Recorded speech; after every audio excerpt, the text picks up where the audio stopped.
दोस्तों, मेरा नाम है राम और मैं स्वागत करता हूँ आप सभी का डिजिटल दिल्ली चैनल पर। आज हम बात करने वाले हैं लेबर कार्ड से जुड़ी टॉपिक्स के ऊपर, जैसे कि काफ़ी सारे क्वेश्चन हैं लेबर कार्ड से रिलेटेड लोगों के। तो यहाँ पे बात करने वाले हैं लेबर कार्ड से जुड़ी हुई, जो कि 8,000 रुपये किस तरीके से आप अपने बैंक अकाउंट में ले सकते हैं, जो कि दिल्ली गवर्नमेंट द्वारा अनाउंस किया गया था कि लेबर कार्ड धारक यानी कि जो जिनके लेबर कार्ड बने हुए हैं उन सभी को 8,000 रुपये देने के लिए दिल्ली गवर्नमेंट ने अनाउंस किया था। तो अगर आपके भी पैसे अभी तक आपके अकाउंट में नहीं आए हैं 8,000 रुपये, तो आप किस तरीके से प्राप्त कर सकते हैं वो 8,000 रुपये।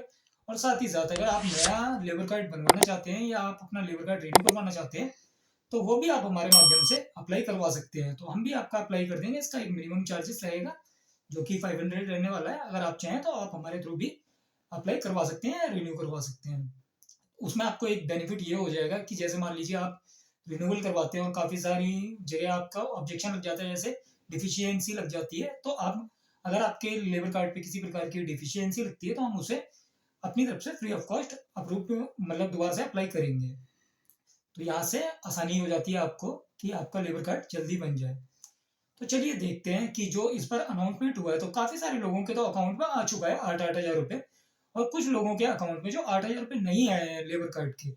तो ये क्या कारण है कि किस वजह से आपके 8,000 रुपये आपके अकाउंट में नहीं आए हैं और किन किन व्यक्तियों को आधा नहीं मिलने वाले हैं ये 8,000 रुपये। तो ऐसा है कि देखिए, लेबर कार्ड में जो आपकी कैटेगरी है, कैटेगरी भी डिपेंड करती है आपकी कि आपको 8,000 रुपये मिलेंगे या नहीं मिलेंगे। तो जो ये अनाउंसमेंट हुआ है कि 8,000 रुपये दिए जाएंगे लेबर कार्ड धारकों को, तो ये 8,000 रुपये कुछ कैटेगरीज के लिए है, ये सभी को नहीं मिलने वाला है। ये तो एक मिथ है कि सभी लेबर कार्ड वालों को ये लग रहा है कि सबको ही 8,000 रुपये मिलेंगे। तो यहाँ ऐसा बिल्कुल नहीं है कि 8,000 रुपये सबको मिलने वाले हैं। तो अगर आप जिस कैटेगरी में है तो आप वो कैटेगरी देख लें। अभी मैं आपको कैटेगरीज बता देता हूँ कि ये किस कैटेगरीज में आपको पैसा मिलने वाला है। तो देखिए, सबसे पहले जो दिल्ली गवर्नमेंट ने अनाउंस किया, तो दिल्ली गवर्नमेंट ने क्लियरली अनाउंस किया था कि जो कंस्ट्रक्शन वर्कर होंगे, जिनका जैसे कि बिल्डिंग श्रमिक निर्माण कार्य करते हैं जो, तो यहाँ पे उन्हीं बंदों को ये पैसा मिलेगा 8,000 रुपये, और उनकी भी डिटेल्स वेरीफाई की जाएंगी कि हाँ भाई, ये व्यक्ति यही काम करता है या नहीं करता है। अब काफी बार ऐसा हो सकता है, जैसे मान लीजिए आप बेल्डर हैं, तो आप बेल्डर हैं तो आपका काम कंस्ट्रक्शन लाइन पे पड़ता है, पर उतना नहीं पड़ता जो कि एक बेलदार का पड़ रहा है, राजमिस्त्री का पड़ रहा है। तो इन लोगों की प्रेफरेंस ज्यादा होने वाली है। तो यहाँ पे जो पैसा मिलने वाला है, जैसे कि पेंटर हो गया, पेंटर का भी काम बंद हो गया क्योंकि कंस्ट्रक्शन ही नहीं हो रहा है। तो या मान लीजिए जो साइडें बनी हुई हैं तो बैन था, इसकी वजह से यहाँ पे काफी सारे लोगों का काम प्रभावित हुआ था।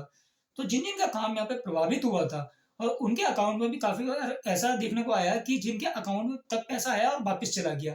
तो ये पैसा वापस किस वजह से चला गया और आपको किस क्या कार्य करना है कि जिसके बाद आपका पैसा आपको वापस मिल जाए 8,000 रुपये। तो यहाँ पे आप सबसे पहले तो अपने अकाउंट में डीबीटी चालू करें। आपका आधार कार्ड बैंक से सीड होना चाहिए, जो कि आप ऑनलाइन माध्यम से कर सकते हैं। अगर आप सीखना चाहते हैं तो आप हमें कमेंट करके बताएं, वो आप घर पे बैठे बैठे अपने मोबाइल के माध्यम से ही कर सकते हैं आधार कार्ड सीड। तो वो भी बहुत सिंपल सा स्टेप है, 2 से 3 मिनट के अंदर आप अपना आधार कार्ड सीड कर पाएंगे। तो अब अगर मान लीजिए आपका अकाउंट में डीबीटी चालू है, यानी कि डायरेक्ट बेनिफिट ट्रांसफर चालू है, तो आपका अकाउंट में पूरा 8,000 रुपये प्राप्त कर लिया जाएगा आपके द्वारा।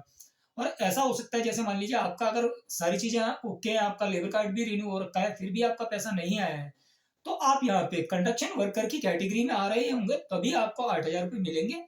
अन्यथा आप अगर अदर किसी कैटेगरी में होंगे तो 8,000 रुपये नहीं मिलेंगे। तो जैसे कि यहाँ पे होता है, लेबर कार्ड के लिए अलग अलग स्कीम होती है। तो जैसे मान लीजिए अगर आपके बच्चे सरकारी स्कूल में पढ़ रहे हैं, तो 7वीं क्लास तक जो आपके बच्चों को दिया जाता है वो 500 रुपये महीना दिया जाता है। तो इस तरीके से भी हर ये वाली स्कीम तो सबके लिए कॉमन है। पर यहाँ पे जो कुछ जो क्राइटेरिया है, जैसे कि मान लीजिए प्रेगनेंसी के लिए सबको 30,000 रुपये मिलते हैं जो 2 बच्चों तक है, तो वो भी सबके लिए कॉमन है। पर यहाँ पे जो अनाउंस किया दिल्ली गवर्नमेंट ने, 90,000 कंस्ट्रक्शन वर्करों के लिए 8,000 रुपये अनाउंस किए। तो अगर आप भी कंस्ट्रक्शन लाइन में ही काम करते हैं तो आप यहाँ पे 8,000 रुपये प्राप्त कर सकते हैं। और अगर आपका सारी चीजें अप्रूव्ड है, तो अगर इसके बाद भी पैसा नहीं आया है, तो आप अपना लेबर कार्ड लेके आपके जो लेबर कार्ड ऑफिस लगता हो, जैसे मान लीजिए आपका दिल्ली के अंदर झिलमिल ऑफिस भी हो सकता है, पुष्प बिहार वाला भी हो सकता है, या आजादपुर वाला भी हो सकता है, तो आपका यहाँ भी ऑफिस हो, आप वहाँ पे विजिट करें, ऑफिस में जाके पूछें हमसे कि सर हमारे कुछ लोगों के तो पैसे आ गए हैं, हमारा पैसा अभी तक नहीं पहुंचा है। तो वहां से आपकी डिटेल नोट डाउन की जाएंगी, आपसे कुछ क्वेश्चन किए जाएंगे कि आप भाई क्या काम करते हो, इस तरीके की जानकारी आपसे ली जाएगी। उसके बाद में वो आपको बता देंगे। अगर आपके आधार कार्ड आपके लेबर कार्ड से पैसा ट्रांसफर किया जा रहा होगा और आपके अकाउंट में आधार सीड नहीं होगा, अगर ये प्रॉब्लम आ रही होगी तो ये भी डिटेल आपको बता दी जाएंगी। और अगर आपका पैसा कोई जैसे मान लीजिए डिटेल वेरीफाई हो जाती है तो आप वहां से डायरेक्टली पैसा ट्रांसफर कर दिया जाएगा। इसमें कोई झंझट वाली बात नहीं है, आप सभी आसानी से प्राप्त कर सकते हैं। या पूरे 8,000 रुपये, 90,000 लोगों को पूरा 8,000 रुपये दिल्ली गवर्नमेंट के द्वारा दिया जाएगा। तो आशा करता हूँ दी गई जानकारी आपको अच्छी लगी हो। जानकारी अच्छी लगी तो वीडियो लाइक करें, चैनल सब्सक्राइब करें, दोस्तों के साथ शेयर करें। और साथ ही साथ अगर आप सीखना चाहते हैं कि आप कास्ट सर्टिफिकेट किस तरीके से बनवा सकते हैं, इनकम सर्टिफिकेट ऑनलाइन माध्यम से अगर अप्लाई करवाना चाहें, आप एसडीएम ऑफिस से रिलेटेड कोई भी डॉक्यूमेंट अप्लाई करवाना चाहें, birth certificate, death certificate apply करवाना चाहें, या पेंशन ऑफिस के जैसे फॉर्म होते हैं जो आर्थिक सहायता मिलती है, पेंशन, विडो पेंशन होती है, हैंडीकैप पेंशन होती है, इस तरीके की कोई पेंशन अगर आप लगवाना चाहते हैं तो आप इन सब के लिए भी हमारे से कांटेक्ट कर सकते हैं। हम ये आपको अप्लाई करके दे देंगे। तो आशा करता हूँ दी गई जानकारी अच्छी लगी हो आपको। धन्यवाद।